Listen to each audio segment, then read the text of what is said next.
तारक मंत्राची आलेली भयानक प्रचिती. नवीन घर घेतल्याचा आनंद माझ्या चेहऱ्यावर स्पष्ट दिसत होता.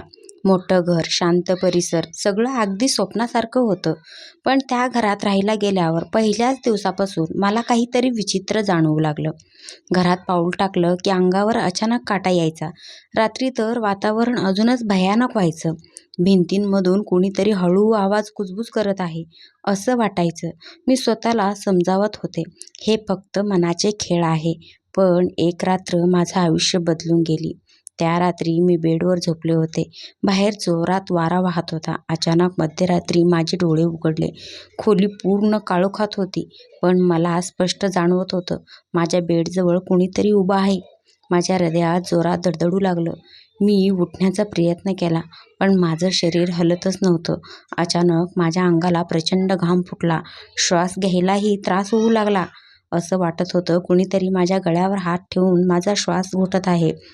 मी ओरडायचा प्रयत्न केला, पण आवाजच बाहेर येत नव्हता. तेवढ्यात मला कानाजवळ कुणीतरी हळू आवाजात म्हणलं, हे घर सोडून जा.